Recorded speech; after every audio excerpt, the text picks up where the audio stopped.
I can see a countdown to my relatives' deaths. I tell them when my grandfather, father, and mother will die. It all comes true due to various accidents. My three brothers hate me to the core because they think I cursed my parents and grandfather.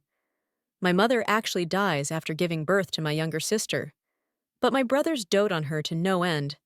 They say she's their lucky star because everything goes well for the family after she's born. But didn't Mom die while giving birth to her? On my 18th birthday, I see my death countdown when I look at myself in the mirror. I've been able to see a countdown to death above people's heads since I was a child. The first time I saw it was when it appeared above my grandfather's head. I told my parents about it, but they didn't mind me.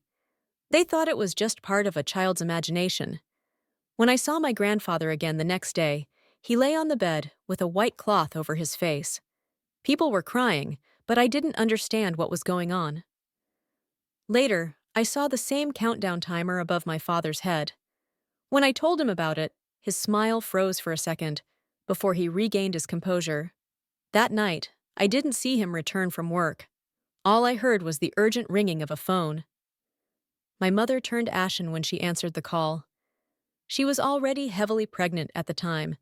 She was in such a rush to head out that she slipped and fell on the steps going into labor. That was when I saw the familiar 24-hour countdown appear above her head. That day, she passed away due to major blood loss. After giving birth to my sister Phoebe, I stood outside the operating theater feeling lost. My third brother, Carl, shoved me to the floor and called me a monster. He said I'd cursed them, that I was the reason for my parents' deaths. I scraped my palm on the floor and blood oozed out. I wanted to cry from the pain, but forced myself to hold it in.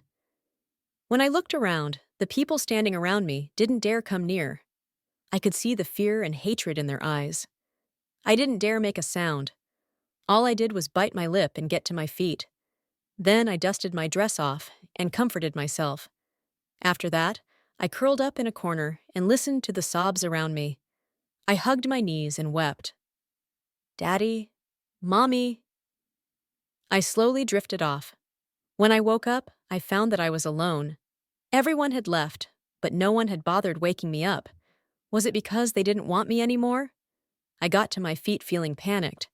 However, my legs were numb after being curled up for too long, so I fell to the floor. The corridor was silent. Only the blinding lights were with me. Pain consumed my body, and I couldn't hold back the flood of tears. That was the day everything in my life changed. My three elder brothers treated Phoebe like a princess, but avoided me like the plague. Even the maids brushed me off. It was a regular occurrence for me to go to bed while starving. That didn't stop me from reaching the age of 18, though. Carl always said I was a monster who would forever plague the rest of the family, and I somewhat agreed. I wondered whether I was still alive because I was too evil for hell to take me in. On this day, I got out of bed and headed to the bathroom to wash up. My hair was dry and frizzy, and my cheeks were sunken. No one would ever think I was the oldest daughter of the affluent Jensen family. That was beside the point, though. What caught my attention was the countdown timer above my head. I saw the bright red numbers above my mirror reflection. The day had finally come.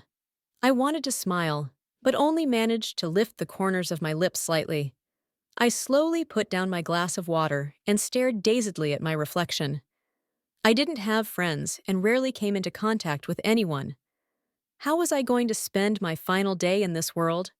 After a long moment of consideration, I washed up and descended. From the attic where I lived, the main door swung open and Eugene and Phoebe were about to leave. I decided to try to make them stay. Eugene! Phoebe! The looks on their faces were very different when they turned to look at me.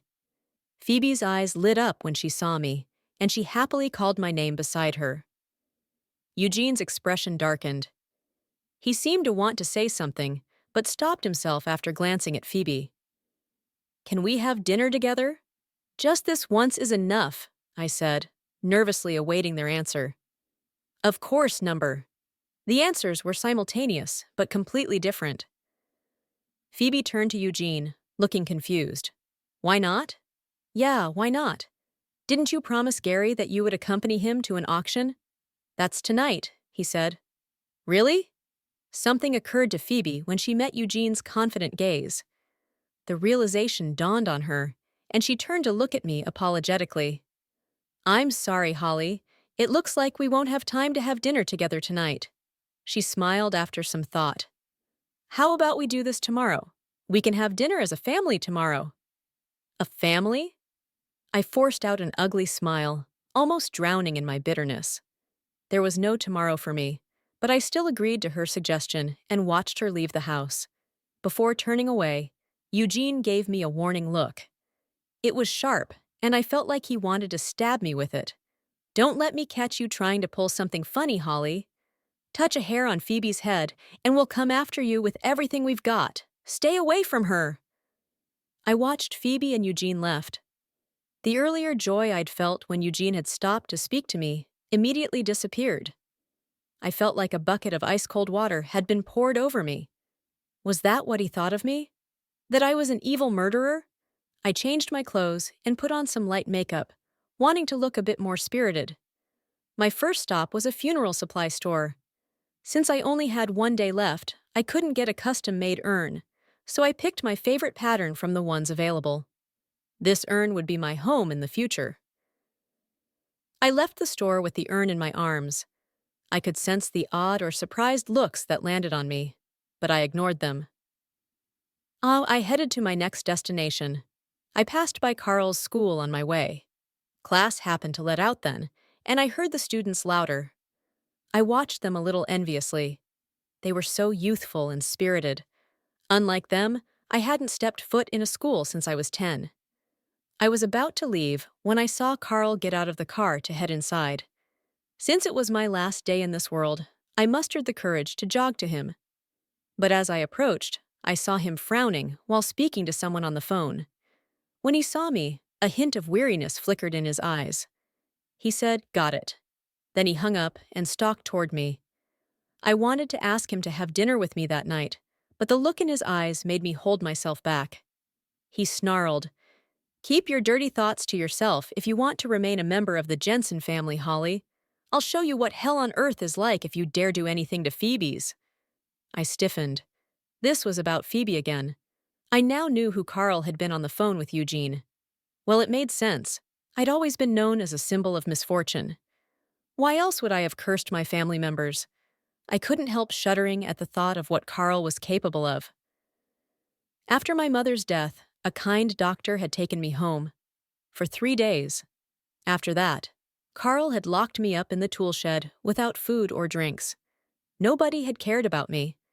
To this day, the incident haunted me. I thought I was about to die on my 3rd day without sustenance when my eldest brother, Gary, had descended from the heavens and set me free. Though he hadn't expressed any concern toward me, he was still the kindest among my brothers. I supposed he'd already heard about what I'd said earlier that morning, when I didn't respond. Carl probably thought his threat had scared me. He leaned close and said, "You know what I'm capable of. It's easy enough for me to make a person disappear without a trace." I widened my eyes and stiffened. Then I watched as he turned and left. After a while, I turned to head to my next destination. My footsteps heavy, my brain seemed to have stopped working. I entered a photography studio. When I told the receptionist that I was there to take a photo for my funeral, her gaze softened with pity. She comforted me, and the words made my grievances burst forth. Strangers' kindness had a way of unraveling emotions, and that was exactly what happened to me. My tears dampened her shoulders, but she didn't say anything. She merely patted my back silently. She was nothing but a stranger, yet she'd given me so much warmth. After leaving the studio, I crouched by the roadside with my urn and photo. I stared into the distance, my gaze unfocused. I decided to head to the company to look for Gary. It took me a while to find it, because I'd never been there before. The staff at the front desk stopped me. They told me I couldn't enter the building without an appointment, and that Gary couldn't answer his phone because he was in a meeting. I didn't want to give up so easily. I dialed the phone number I'd committed to memory several times, but no one answered. Then I searched for Gary's social media accounts. It was my last day in this world, and I wanted him to spend it with me, even if it was just for a brief moment. I messaged him on Instagram and waited anxiously for his reply. I also requested to follow him. 2 hours passed without an answer. I didn't want to die while I was outside, so I returned home. The maids had left the house to do some grocery shopping, leaving the house empty and quiet. I started preparing a feast for dinner. At the same time, I prayed my brothers would return. I didn't receive any messages or notifications that my follow request had been approved. I sat down and looked at myself in a handheld mirror. I watched as the numbers above my head slowly counted down. I had 3 hours to go. I wanted them to be with me on my last day in this life. I wanted to know how they would react when I died. Maybe they would be pleasantly surprised. No one cared about my life or death. After all, they were my family. But they despised me with every fiber of their being. I brought the food to the table and waited. Some oil had splashed onto my hand while cooking, and it hurt. It didn't take away from my excitement, though. I realized something was wrong with me. I was so excited that I couldn't help trembling. There were 2 hours to go. I remained in my seat and stared fixedly at the door. Then I picked up my phone and called Gary with trembling hands. Gary? He'd answered my call but didn't say anything. I asked, "Can you guys come home to have a meal with me? I'm going to die." I could hear my heart racing after saying the words I'd kept to myself since learning that I was about to die. I thought I could be unaffected by my imminent death, yet I suddenly wanted to see more of the world. Gary didn't say anything. It was so quiet that I could hear my own breathing. Just as I thought he wasn't going to say anything, he finally spoke. His words made my heart descend into an abyss, though.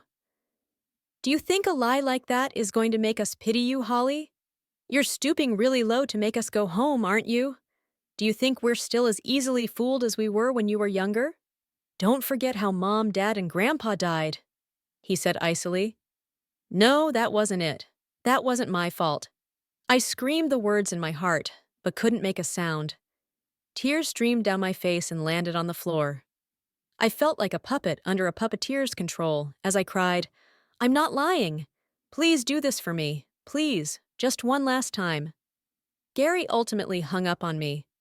Before doing so, I vaguely heard Phoebe happily call his name on the other end of the line. My earlier excitement was now replaced by emptiness. I sat at the table again and muttered to myself. I recalled how my brothers treated Phoebe and pretended to be her. I laughed to myself as I role-played, feeling like I'd lost my mind. My laughter grew louder and ultimately ended in strangled sobs. The seconds ticked, but no one came home. I waited until it was close to midnight. I had 3 minutes to go. I started thinking back on my life, but it was too simple and plain.